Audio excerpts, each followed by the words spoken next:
Bienvenidas y bienvenidos a Ciencia Abierta, el conocimiento compartido, una iniciativa del proyecto Explora los Ríos del Ministerio de Ciencia y ejecutado por la Universidad Austral de Chile. Cada miércoles a las 18 horas te invitamos a ser parte de una charla con destacadas personas en ciencia. Desde ahora, escribe tus preguntas en los comentarios de la transmisión y sigue nuestras redes sociales para conocer cada temática. Esta charla estará disponible en formato video en Facebook y en YouTube. Para encontrar nuestro perfil, busca para Explora Ríos. Agradecemos a la Dirección de Vinculación con el Medio de la Universidad Austral de Chile que colaboran en la retransmisión de esta actividad. Hoy nos acompaña la doctora Pamela Ehrenfeld, de la Facultad de Medicina de la Universidad Austral, con la charla Cáncer, otra pandemia afectando nuestra salud. En lengua de señas nos acompaña Andrea Monreal. Bienvenida, Pamela. Muchas gracias Celeste, muchas gracias a todos y a todas por acompañarnos. Esperamos que esta charla les deje algunas enseñanzas. Así es que, ¿por qué hablar de cáncer como otra pandemia afectando nuestra salud? Vamos a ver que lamentablemente en los últimos años las cifras han aumentado considerablemente y eso ha hecho que hoy en día esté desplazando a las patologías cardiovasculares, quienes antes entonces eran la primera causa de muerte, no solamente en nuestro país, sino que también en varios países a nivel mundial.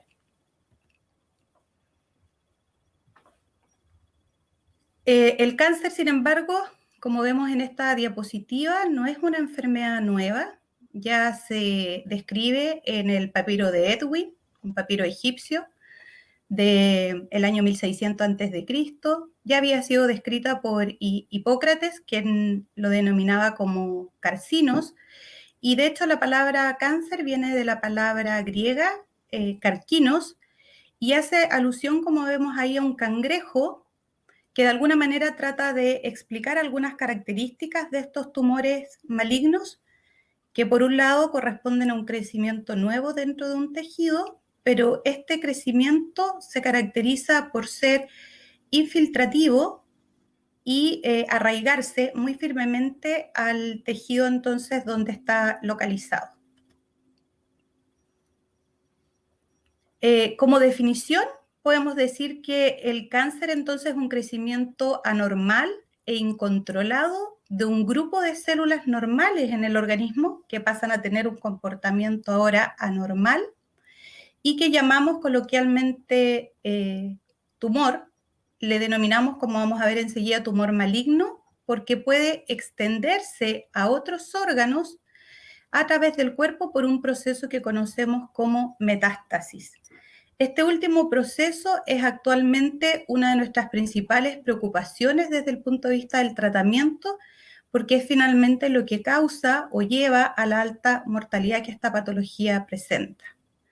Hacemos esta distinción porque es altamente relevante que no siempre recibir o escuchar, ¿no es cierto?, que un individuo presenta un determinado tumor es necesariamente sinónimo de cáncer. Están los tumores benignos, los cuales no son cancerosos, no son malignos, tal cual, ¿no es cierto?, dice benigno, y estos rara vez amenazan la vida del paciente. Tienen la particularidad de que crecen muy lentamente y sus células comportan o comparten características similares al tejido entonces donde este tumor está creciendo. A diferencia de los tumores malignos, cuyas células son muy diferentes entonces a las células desde las cuales se iniciaron, crecen muy rápido, se pueden diseminar, es decir, migrar, moverse, ¿no es cierto?, hacia sitios distantes e incluso alcanzar otros órganos o tejidos, lo que conocemos como metástasis.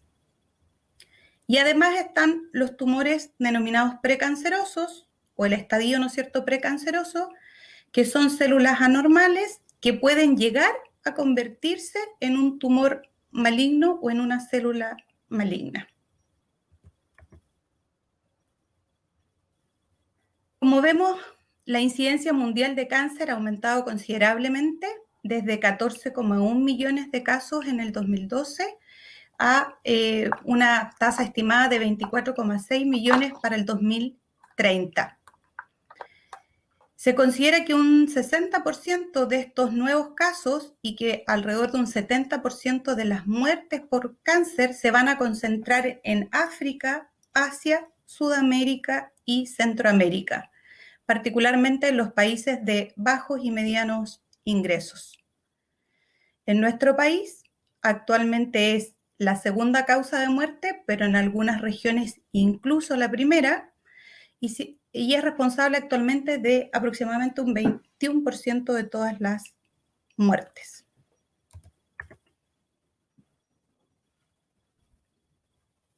Desde el punto de vista de la incidencia global, podemos observar en rojo, en la imagen entonces que está localizada a la izquierda, que las Américas concentran aproximadamente un 21% de esta incidencia, muy similar entonces a lo que ocurre en Europa, con aproximadamente 18,1 millones de casos nuevos, ¿no es cierto?, cada año.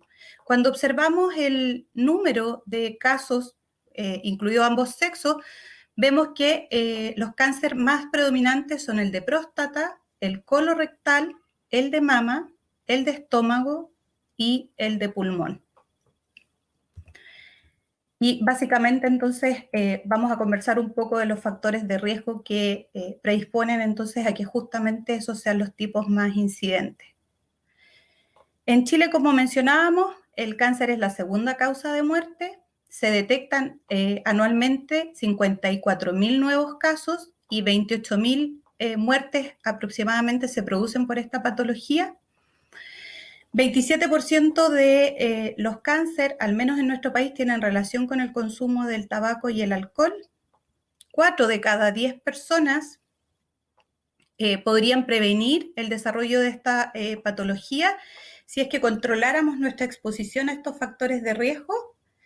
Y esto es muy importante porque sabemos que los factores genéticos, es decir, el heredar o de alguna manera, ¿no es cierto?, que uno de los genes o las anomalías que predisponen a esta patología hayan sido transmitidas entonces por los padres o por algún familiar, se da solo en un 5 a un 10% de los distintos tipos de cáncer, y el 90% se debe principalmente a nuestros hábitos o estilos de vida.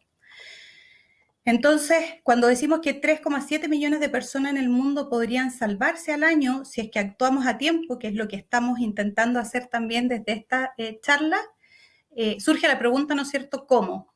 Y el secreto, que no es ningún secreto, ¿no es cierto?, está básicamente en educarnos, en prevenir, en mejorar nuestros sistemas de detección temprana y también el mejorar nuestro acceso a un tratamiento oportuno.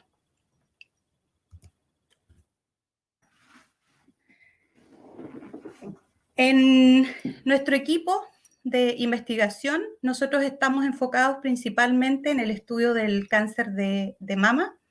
Como vemos aquí, la incidencia es bastante alta. Se muestran, ¿no es cierto?, las estadísticas de Globocan del año 2018, en que podemos ver que prácticamente entonces en la mayoría de los países el cáncer de mama lidera, como vemos en este color rosado, como el cáncer más incidente afectando a las mujeres, seguido por el cervicuterino y en algunos casos, ¿no es cierto?, hígado o menos frecuentemente tiroides. En nuestro país aproximadamente se diagnostican 5.300 mujeres con esta patología y sabemos que para poder llegar más tempranamente a esta pesquisa debemos realizarnos entonces los exámenes anualmente en las mujeres mayores de 40 años, que son la mamografía y la ecografía mamaria. No se cuenta con otro método, ¿no es cierto?, de screening o tamizaje a la fecha más efectivo que estos dos.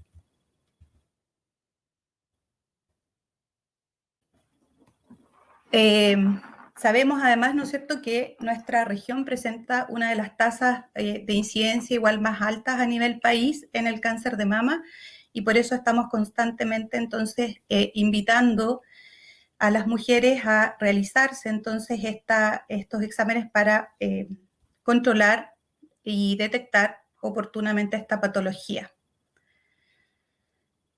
No son los únicos tipos de cáncer, pero la mayoría de los cánceres que nos afectan provienen entonces de la transformación de células epiteliales, y lo que vemos entonces en esta imagen es que esto tiene una evolución. Las células se alteran genéticamente, pero se pueden adaptar muchas veces a estos tipos de alteraciones en un proceso que se conoce como hiperplasia, que corresponde a un aumento en el número de células, y en el cual si es que el estímulo que está induciendo este mayor crecimiento, esta mayor proliferación cesa, las células tienen la capacidad de retornar entonces a su estado anterior, a su estado normal. Sin embargo, si el estímulo que está provocando este mayor crecimiento no cesa, no se detiene y sigue presente, esto genera un cambio más permanente en el tejido que se conoce como displasia. Recuerden que dis en general nos indica, ¿no es cierto?, como disfunción o pérdida de algo, y en este caso es la pérdida de las características normales de ese tejido. Por eso comenzamos a ver entonces, como se muestra en la imagen, células de color naranjo, células de color rosado, ¿no es cierto?, y que comienzan a tener una morfología distinta. Y aquí es donde se invita entonces a realizarse, como comentábamos, ¿no es cierto?, los exámenes, ya sea la mamografía, la ecografía mamaria para el caso del cáncer de mama, o algunos otros exámenes imageneológicos cuando hay sospecha, y como bien solicitará, ¿no es cierto?, su médico tratante, o el control del Papa Nicolau, que lo que busca entonces principalmente es hacer la pesquisa en este nivel, que es la displasia, y que es un estado entonces que es considerado precanceroso.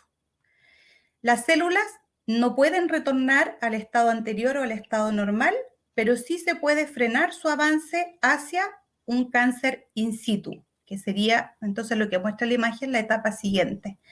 Recibe el nombre de cáncer in situ porque todavía no tiene la capacidad de romper la membrana basal y de que estas células migren o alcancen sitios cercanos o a distancia para generar metástasis. Cuanto antes nosotros seamos capaces de detectar entonces la presencia de estos tumores malignos, hay mejor respuesta al tratamiento, y también, ¿no es cierto?, se aumenta la tasa de sobrevida. Entonces reiteramos aquí la importancia de consultar y realizarse los exámenes preventivos para aquellas patologías en que contamos, ¿no es cierto?, con ellos, como el PAP o la mamografía.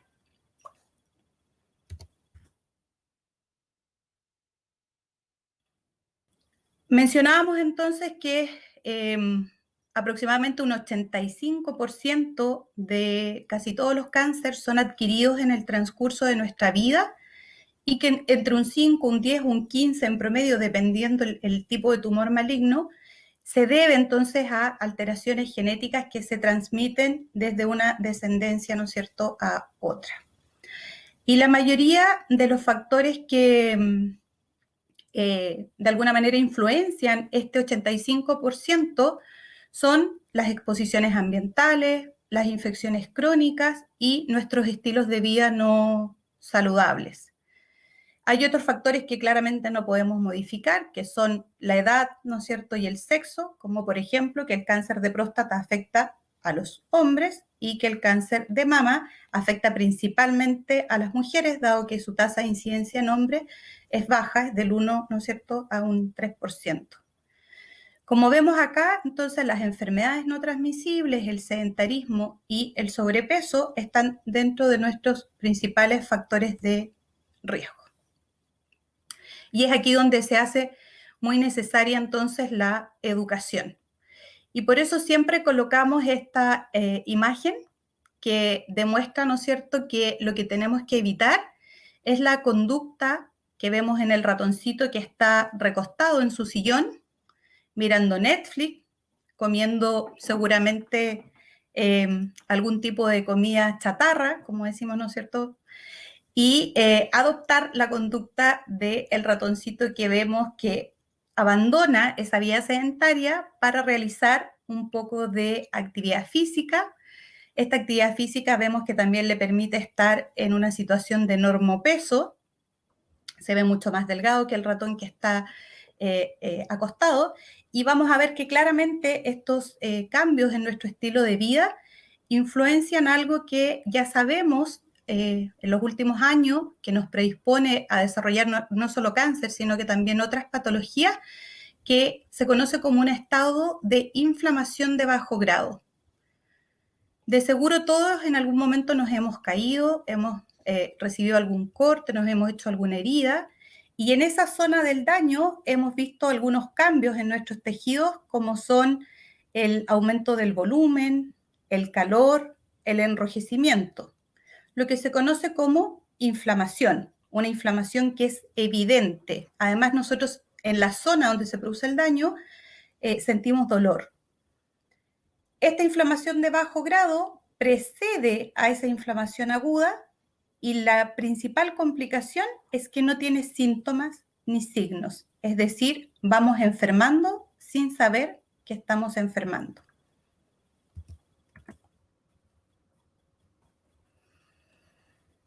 Entonces, claramente tenemos que ser muy conscientes de los factores medioambientales y de estilo de vida que van a aumentar nuestro riesgo de desarrollar cáncer, así como aquellos que nos van a proteger. Sabemos entonces que beber agua, realizar actividad física, mantener un normopeso, moderar el consumo de alcohol, comer o mantener una buena ingesta de frutas y verduras, básicamente, ¿no es cierto?, va a prevenir el desarrollo de esta patología. Por otro lado, hay condiciones genéticas que ya se han estudiado y se saben que nos predisponen a desarrollar cáncer y por lo tanto, cuando hay antecedentes familiares, tenemos que estar más alertas de realizar esos controles de manera frecuente y adecuada para pesquisar esta patología lo más tempranamente posible. El cigarrillo, claramente debemos eliminarlo, ¿no es cierto? Y en aquellas personas en que el hábito tabáquico es muy fuerte, al menos controlar un consumo reducido, aunque sabemos que el tabaco no aporta nada bueno. En efecto, actualmente ya se sabe que el consumo de tabaco causa o está relacionado con aproximadamente el desarrollo de 14 tipos de cáncer, como vemos en la imagen: pulmón, esófago, páncreas, vesícula, todo lo que tiene que ver con la vía oral, riñón, estómago, colon, ovario, leucemia, cáncer cervicuterino, y particularmente en nuestro país, un 87% de las muertes por cáncer de pulmón se deben justamente al hábito tabáquico, y que más de 3.500 personas fallecen al año en Chile por cáncer de pulmón, según el Globocam 2020, y que actualmente también, según esta fuente, es la primera causa de muerte por cáncer en el mundo. El consumo de alcohol, por su parte, está relacionado con al menos 7 tipos de cáncer, y vemos ahí, según el tamaño entonces de los circulitos, con cuáles están más relacionados, y vemos que es particularmente colon, mama, boca y garganta, esófago, pero también laringe o el cáncer hepático. ¿Por qué el alcohol causa esto? Principalmente porque tiene un efecto que se denomina citotóxico o de daño directo sobre las células. Por otro lado, porque potencia el efecto nocivo del cigarrillo, porque por sí solo es capaz de producir metabolitos tóxicos. Y en el caso del cáncer de mama, porque afecta los niveles hormonales que conllevan al desarrollo de este tipo de cáncer.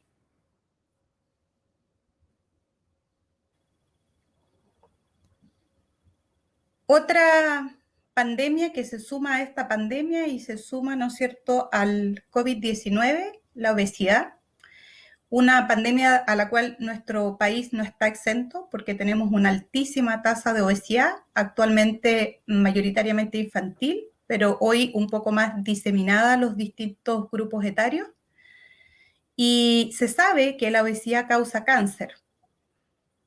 ¿Por qué? Porque las células, que son los adipocitos del tejido, ¿no es cierto?, adiposo, sufren una hipertrofia o un aumento de tamaño que conlleva a que liberen, por ejemplo, mayores niveles de insulina y de factores de crecimiento que favorecen la división, la proliferación o la multiplicación celular, pero de manera más rápida y descontrolada, generando mutaciones que transforman a nuestras células buenas en células malas.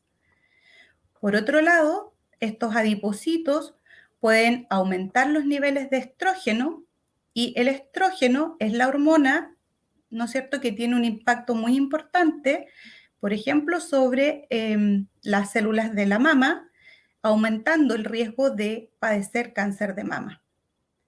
Y por otro lado, cuando nuestro tejido adiposo, sobre todo en la zona visceral, aumenta, se infiltra con nuestras células del sistema inmune, particularmente los macrófagos, que debiesen tener una respuesta hacia la defensa de nuestro organismo, pero que en este ambiente ya de daño lo que hacen es liberar citoquinas y factores que favorecen nuevamente la división celular de una manera descontrolada, que como vimos al inicio es la principal definición de cómo se inicia, ¿no es cierto?, el desarrollo del cáncer. La obesidad incrementa el riesgo de padecer y morir por cáncer de endometrio, de mama, de colon, esófago y riñón. Y actualmente el sobrepeso está asociado con un mayor riesgo de un 14% en la mortalidad de los hombres y de un 20% en la mortalidad de las mujeres por esta patología. De ahí, como mencionábamos entonces, la importancia de mantenernos en normopeso. Esta imagen es básicamente para reforzar esta idea. Ahí vemos cómo las células que vemos en amarillo, que son las células de nuestro tejido adiposo, comienzan a aumentar en términos de número. Comienzan a llegar estos macrófagos que tienden a formar una corona alrededor de las células, que son estos circulitos que vemos en un color rosado. Y es esta conversación ahora entre nuestros adipocitos, que están aumentados de tamaño y también aumentados de número, junto con nuestras células del sistema inmune, que son los macrófagos, los que liberan principalmente factores proinflamatorios, como el TNF, la interleuquina 1, la interleuquina 8, que hacen que se promueva el desarrollo del cáncer.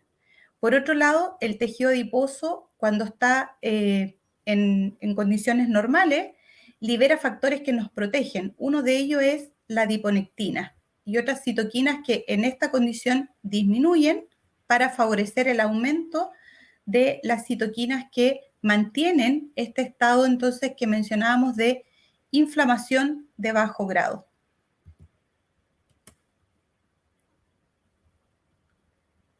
Entonces, este término, como vemos aquí, inflamación de bajo grado, que se acompaña de un ambiente rico en células inflamatorias, un aumento en factores de crecimiento, en vasos sanguíneos, en agentes oxidantes y agentes que causan mutaciones, que es como se inicia el cáncer, ¿no es cierto?, con las mutaciones, no solamente desarrolla o nos predispone al desarrollo de cáncer, sino que esta inflamación favorece un estado de obesidad, un estado de diabetes tipo 2, de patologías cardiovasculares, de patologías autoinmunes y también de trastornos neurodegenerativos como el Parkinson y el Alzheimer.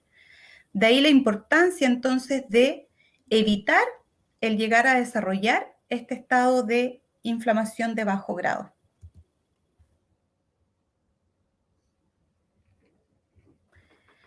¿Se puede prevenir el cáncer? Como mencionábamos, sí. Vemos aquí que la distribución, ¿no es cierto?, es que dentro de los agentes que causan cáncer está la alimentación en aproximadamente un 35%, el alcohol en un 5%, la obesidad, dependiendo entre un 20% e incluso en algunos casos un poco más, las infecciones en un 10%, el tabaco en un 20% y después otras que pueden ser variadas que dan cuenta, ¿no es cierto?, de un 10%. Pero si sumamos tabaquismo, hábitos alimenticios, alcohol y obesidad, podríamos controlar en un 80% el desarrollo del cáncer. Y ya sabemos, como también indicamos al inicio, ¿no es cierto?, que entre un 15 a un 20% de los tumores malignos se deben entonces al sobrepeso y la obesidad. Y es por eso que actualmente se habla mucho entonces de la dieta anticancerígena, que en particular, ¿no es cierto?, es básicamente seguir el consejo de Hipócrates, que es el padre de la medicina moderna, quien en su momento dijo que deja que tu comida sea tu medicina y tu medicina sea tu comida. Algo que lamentablemente hemos olvidado. Dentro de esta dieta anticáncer se sugiere, ¿no es cierto?, el consumo de ciertos alimentos como el brócoli, las infusiones, el incluir la cúrcuma, básicamente, ¿no es cierto?, los aceites de oliva, algunos frutos rojos, el chocolate con alto nivel, ¿no es cierto?, de cacao, y particularmente porque cuando uno va a estudiar las propiedades de estos alimentos, tienen muchos agentes que son antiinflamatorios y van a frenar esta inflamación de bajo grado, y al mismo tiempo tienen altos niveles de antioxidantes, lo cual de alguna manera nos protege de que se generen mutaciones en nuestras células y con ello el desarrollo de cáncer.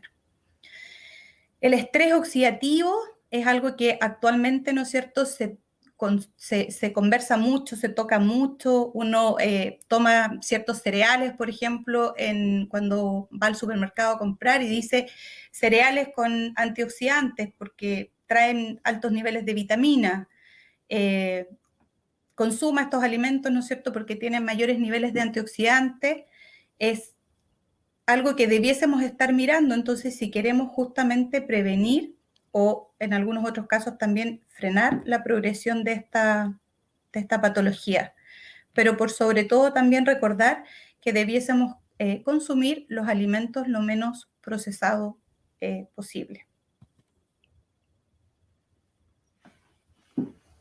Entonces, solo para demostrarles algunas evidencias en los últimos años, aquí vemos el Golden Berry, algo que se ha introducido y que ya uno puede encontrar, ¿no es cierto?, en ciertas fruterías o en ciertos locales disponibles para su consumo, y que se han estudiado sus propiedades antioxidantes, sus propiedades, ¿no es cierto?, para inhibir el ciclo celular, sus propiedades antiinflamatorias, y con ello la utilidad que tendría entonces en el cáncer oral, en el cáncer de pulmón y también entonces en el cáncer de mama. No solamente desde el punto de vista preventivo, sino que también para destruir entonces a estos tipos de células tumorales. Algo similar al Golden Berry es lo que ocurre con la cúrcuma y también, como vemos aquí entonces, con el jengibre, que también tiene altos niveles de antioxidantes, que también inhibe, ¿no es cierto?, el ciclo celular y que es antiinflamatorio.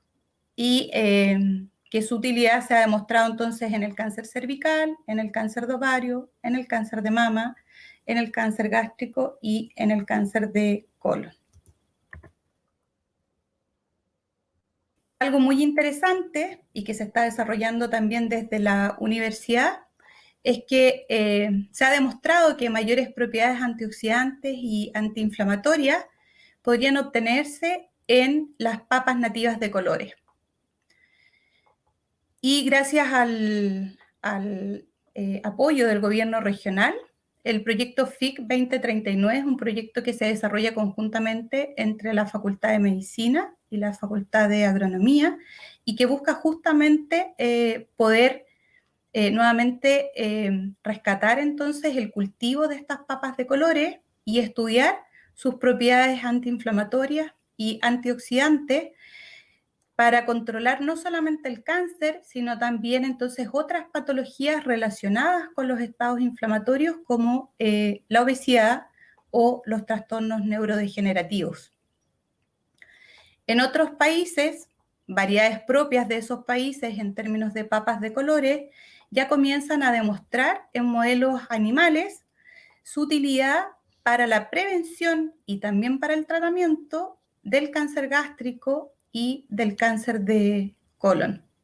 Así que aquí agradecemos a Anita Ben y a todo el equipo de agronomía por sumarnos entonces en esta linda iniciativa que es justamente ver no solamente las propiedades nutritivas, sino que también las propiedades saludables que podrían tener nuestras papas locales para nuestra salud y que esperamos que sea algo que esté prontamente en términos de información y también de cultivo disponible para todos ustedes.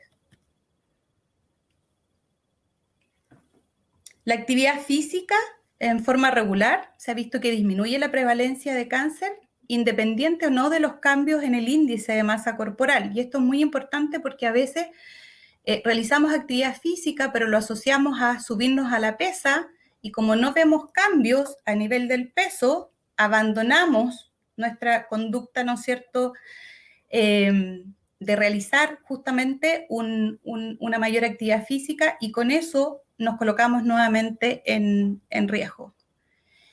Esta actividad física, que es básicamente 30 minutos 3 veces a la semana, se ha visto que puede disminuir, como vemos ahí, un 21% el riesgo de cáncer de colon, un 25% el riesgo de cáncer de mama, en un 35% el de cáncer endometrial, en un 10% el de próstata y casi entre un 20 y un 50% el cáncer de pulmón.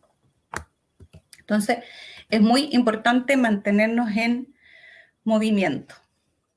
Entonces, ¿cómo podemos tener un mejor control del cáncer? Claramente haciendo prevención y también mejorando nuestro sistema de detección temprana y con ello un tratamiento más oportuno.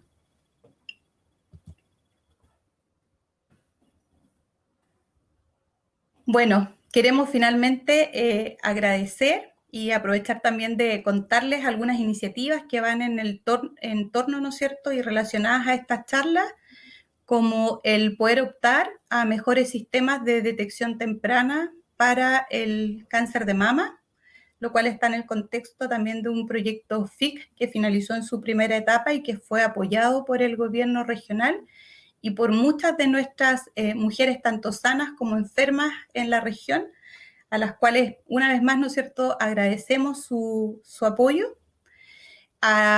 Siempre, ¿no es cierto?, el programa Explora, porque el año pasado se hizo un lindo proyecto y esperamos continuarlo este segundo semestre a través de Canoe Valdivia, que busca básicamente educar respecto a la relación entonces entre la obesidad y el cáncer y que es liderado por la profesora María Francisca San Martín del Colegio Inmaculada Concepción y de las estudiantes de enseñanza media Ignacia y Anelore, quienes le pusieron y le han puesto, ¿no es cierto?, mucho cariño a la prevención y a la promoción, ¿no es cierto?, de los estilos de vida saludables en la juventud para prevenir esta patología. Y bueno, al actual proyecto Fondesit que permite continuar entonces en la búsqueda de métodos de detección más temprana y oportuna para esta patología. Y a todos ustedes, obviamente, por su atención, muchas gracias.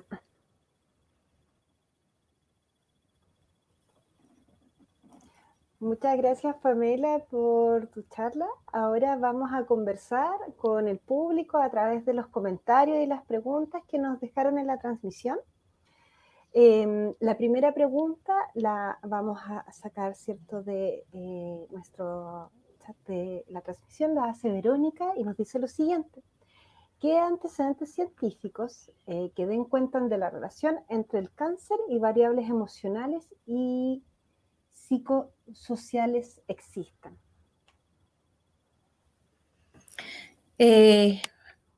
Hace un tiempo atrás existían evidencias que eran más bien relacionales, pero en las cuales muchas veces encontrar como el mediador biológico se hacía, ¿no es cierto?, más difícil.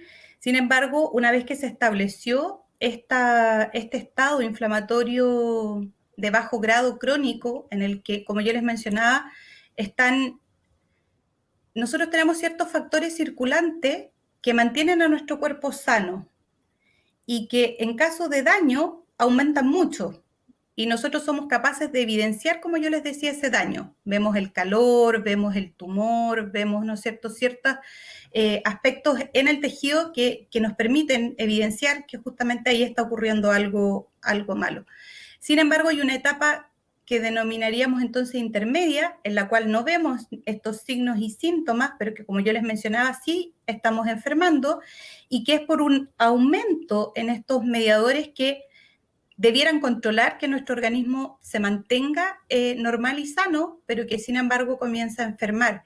Y esta inflamación de bajo grado se ha relacionado también con que aumenta, ¿no es cierto?, cuando nosotros estamos en condiciones, por ejemplo, de emocionales que nos afectan mucho o con alteraciones, ¿no es cierto?, psicosociales, y que nos predisponen incluso a patologías como la esquizofrenia, la depresión crónica. Hay mucha evidencia ya entonces de cómo este tipo de estado inflamatorio crónico puede de alguna manera entonces desencadenar después este tipo de patologías, y al mismo tiempo lo que también es preocupante es cómo las personas que permanecen en estos estados emocionales alterados de manera crónica también se hacen o presentan una mayor susceptibilidad a desarrollar cáncer. Algo que, como digo, relacionalmente se había visto en años, ¿no es cierto?, hace muchos años atrás, pero que no se sabía si es que había alguna molécula o algo que circulara por nuestro cuerpo y que pudiera dar cuenta entonces o explicar ese fenómeno. Pero ahora ya sabemos entonces que una posibilidad es este estado inflamatorio crónico.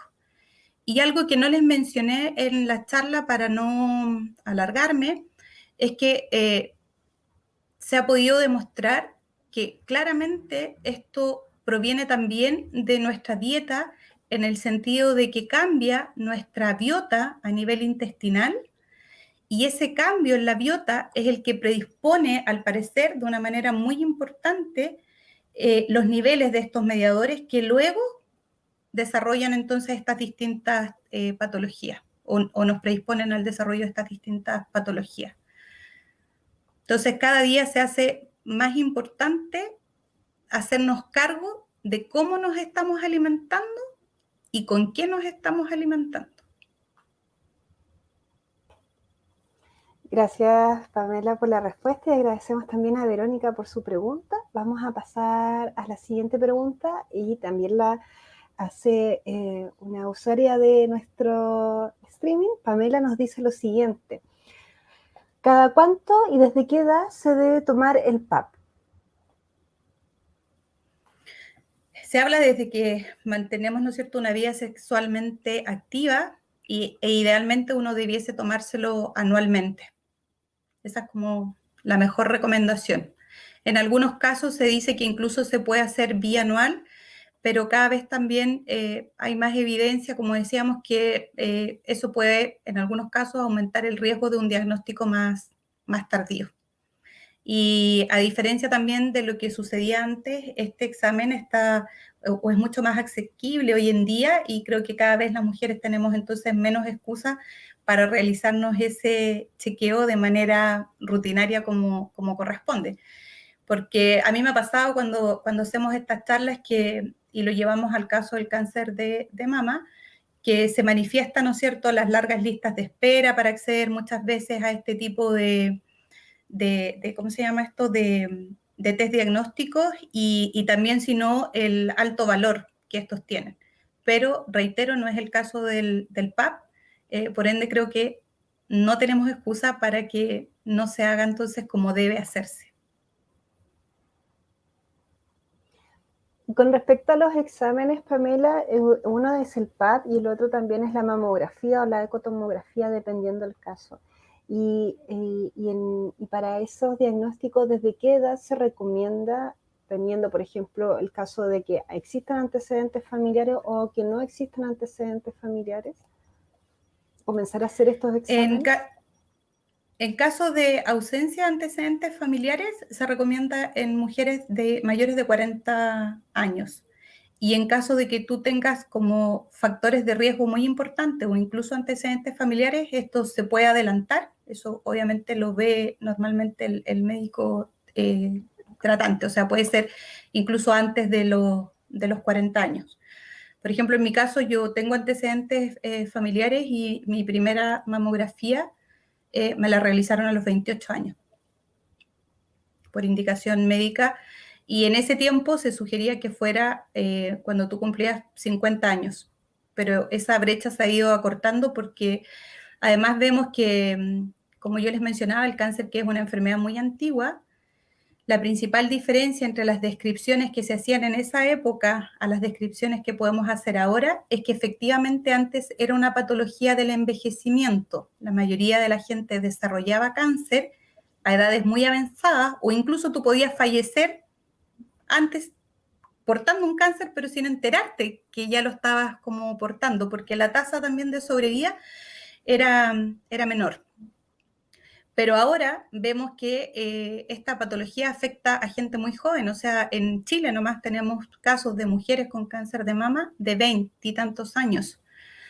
Entonces yo creo que eso también va a llevar a que cada vez en realidad tal vez la prescripción de estos exámenes, ¿no es cierto?, preventivos se realicen a más temprana edad, sobre todo porque actualmente también la carga que antes había como de riesgo por el solo hecho de hacerte el examen y exponerte a algún tipo de efecto colateral por el examen ha disminuido muchísimo con la mejor calidad de ¿cómo se llama esto?, de equipos de imagenología que tenemos disponibles y bueno, y también mejor formación desde el punto de vista del capital humano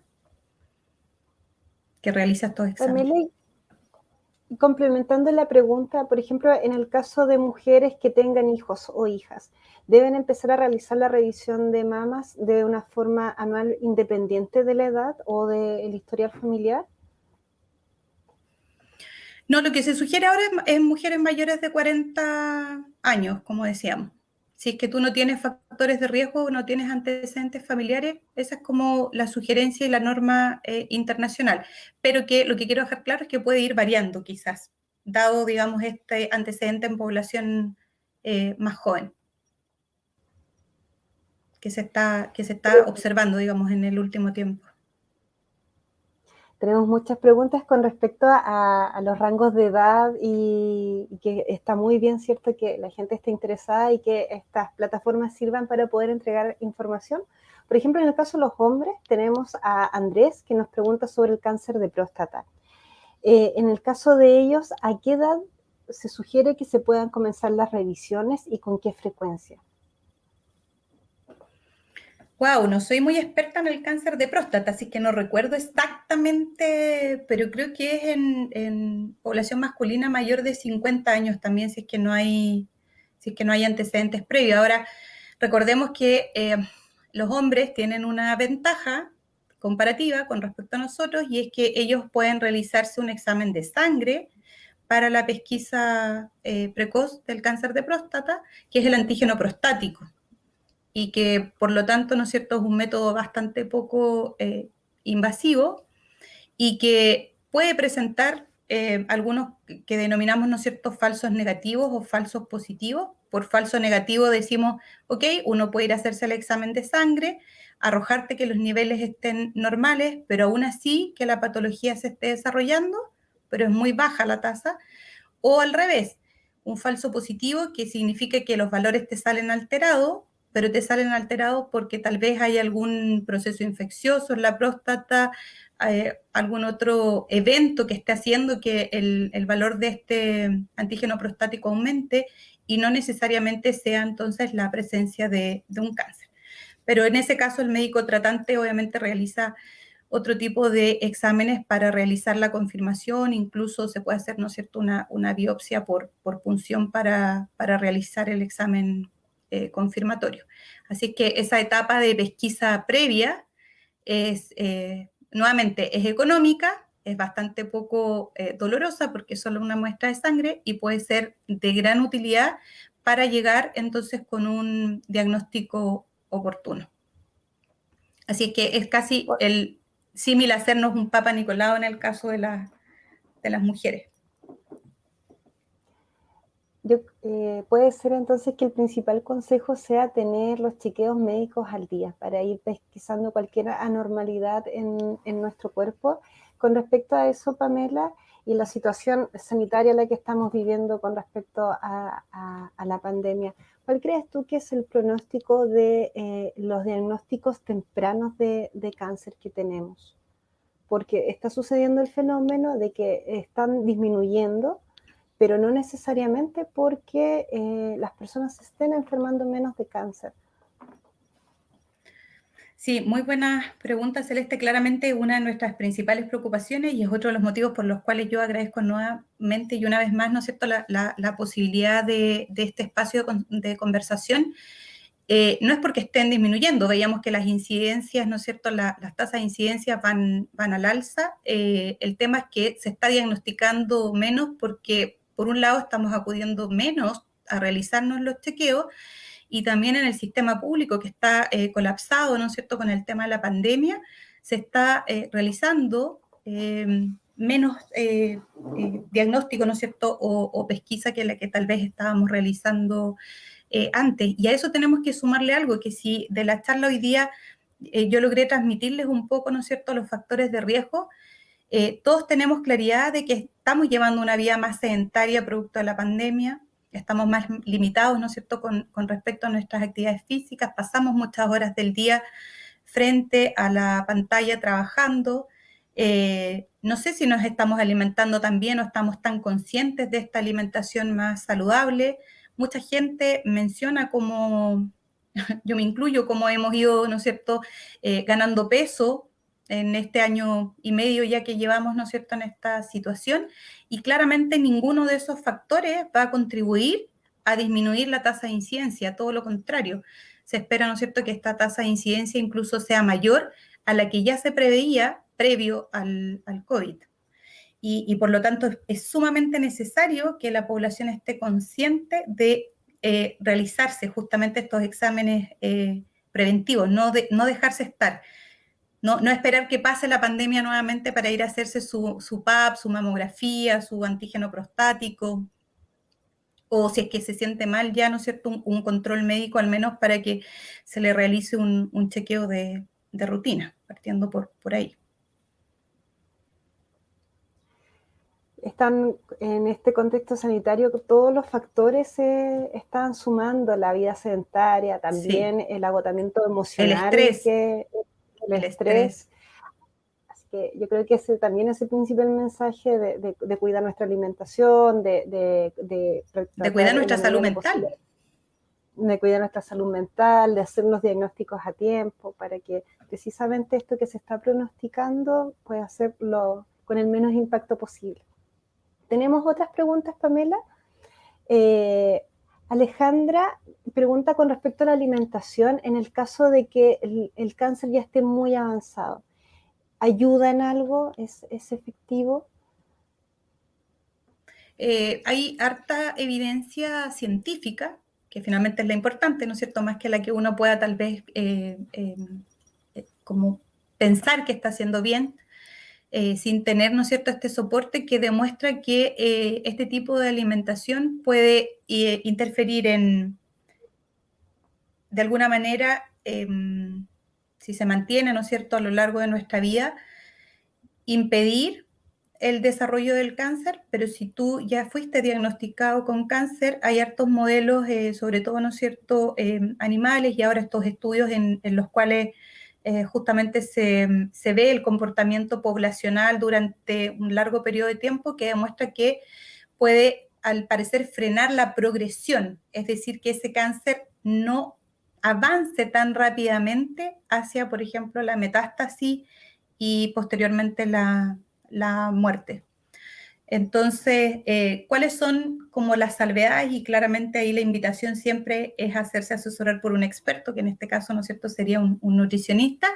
Es el hecho que cuando tú ya estás en el tratamiento con el cáncer, este tratamiento tiene ciertos efectos en tu organismo, sobre todo desde el punto de vista, ¿no es cierto?, de nuestro sistema digestivo, que puede hacer que no siempre tú puedas consumir algunos tipos de los alimentos como los que mencionamos hoy día, por ejemplo, el jengibre.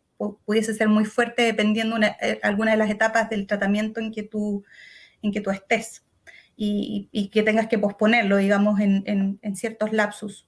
Pero vuelvo a reiterar, se ha visto que no solamente previene, sino que también al parecer frena la progresión. Así es que, como preguntaba Claudia, creo que, no, Alejandra, puede contribuir entonces puede contribuir en patologías que ya están más avanzadas a frenar un poco el avance de las mismas. Qué interesante, Pamela. Muchas gracias. Tenemos otra pregunta de Clau Honor. Habla sobre las personas que tienen enfermedades autoinmunes porque tienen respuestas inflamatorias crónicas, específicamente enfermedades inflamatorias intestinales, y van teniendo cambios en la microbiota. Y su pregunta es cómo el conocimiento actual del cáncer puede prevenir el desarrollo de cáncer por estas enfermedades autoinmunes y esta respuesta inflamatoria del cuerpo.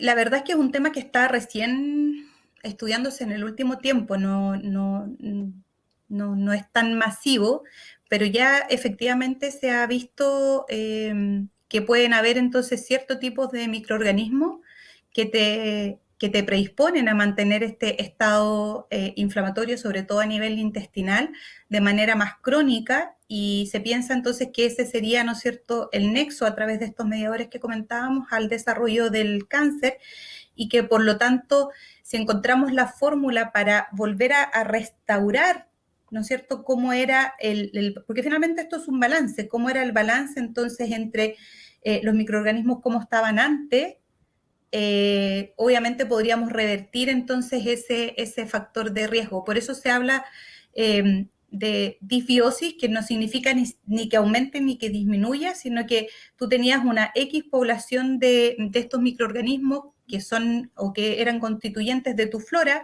y que producto entonces ya sea de estas patologías o de ciertos cambios en tu dieta, los modificaste entonces por otro balance, por otro equilibrio de microorganismos, pero que ahora claramente es menos saludable y te mantiene en este estado entonces inflamatorio crónico. Así es que yo creo que, no sé, tenemos que darle un tiempo a la ciencia para que termine de conocer efectivamente cómo funciona el mecanismo y cuáles podrían ser nuestras mejores opciones de ajuste, que no necesariamente vayan a ser farmacológicas. Tal vez justamente podamos definir cuáles son nuestros mejores estilos de nutricionales para mantener este equilibrio en nuestra biota y de esa manera entonces prevenir, como yo les mostraba, no solamente el cáncer, las enfermedades neurodegenerativas, las mismas patologías autoinmunes, cardiovasculares y otras. Las de salud mental, que no dejan de ser tampoco relevantes. Hay menos evidencia en esa área, pero ya hay evidencia muy interesante. Gracias, Pamela. Para ir cerrando, vamos a pasar a la pregunta de Paula Alvarado. Y ella habla sobre las dietas alcalinas. Se escucha mucho eso y se asocia mucho con prevención de cáncer en internet, por ejemplo, las dietas alcalinas que ayuda a prevenir el cáncer. ¿Eso es realmente efectivo? ¿Es real? Hay poca evidencia científica, así es que me han preguntado eso otras veces y creo que no O sea, claramente el objetivo de la charla y lo que yo busco es mostrarles la evidencia que está, así como lo que les puse ahí, ¿no es cierto? Jengibre, goldenberry,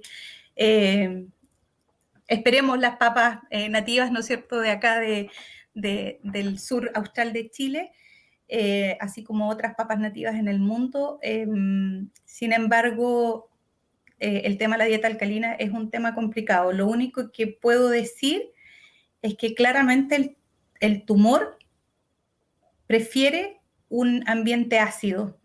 Sin embargo, si el consumir, entre comillas, esta dieta alcalina que se recomienda, logra tener modificaciones de ese pH en el contexto del tumor, yo por lo menos no he encontrado evidencia científica que demuestre eso.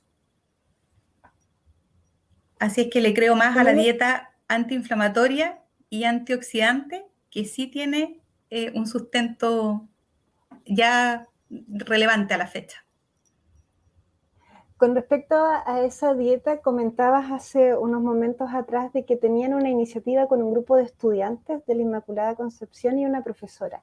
Sí, con respecto a alimentos saludables como en función de prevención del cáncer. Sí, y que estaba dirigido a un público de jóvenes, adolescentes jóvenes. Si las personas que nos están viendo tienen interés de poder ver esta iniciativa y de conocer, por ejemplo, cuáles son los alimentos antiinflamatorios que nos proponías, ¿a qué lugar o dónde podrían dirigirse para conocer sobre el trabajo que están haciendo junto con estas estudiantes? En el Instagram de Canove, lo puse ahí en la presentación.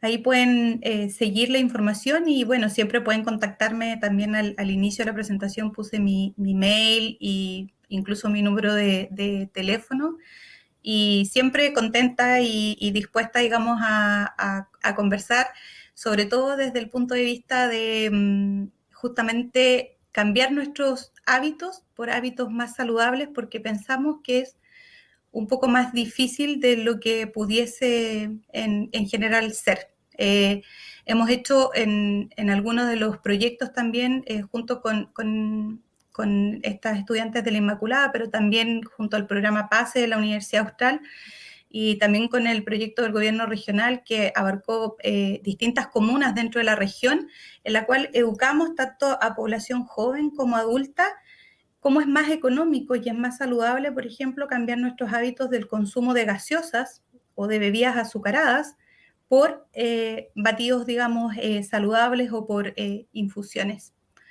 Entonces, ahí subimos de repente algunas recetas, compartimos ahí algunas, ¿cómo se llama esto? Algunos batidos y alguna información también respecto de científica sobre qué alimentos pueden tener buenas propiedades antioxidantes y antiinflamatorias y que podríamos incluir, ¿no es cierto?, en nuestra dieta sin que esto signifique tampoco un gran costo económico, porque normalmente asociamos, reitero, que una dieta más saludable necesariamente es una dieta más cara, pero nos olvidamos de ver a veces que, por ejemplo, el mismo caso de la bebida, o sea, no hay un jugo ni ninguna bebida hoy en día que cueste menos de 1.000 pesos en el supermercado y tú puedes hacer un batido saludable por menos de ese dinero y estar realmente nutriendo a tu organismo y con una buena calidad nutricional. Excelente. Invitamos entonces al público a visitar estas iniciativas, informarse. Queremos agradecer, Pamela, por esta charla, por esta instancia también de divulgación de información con respecto al cáncer. También queremos agradecer a Andrea por acompañarnos en Lengua de Señas. Sí, muchas gracias Andrea, muchas gracias Celeste, a todos en Ciencia Abierta y bueno, y a todos también los que pudieron escucharnos hoy día. Que tengan un buen término de semana.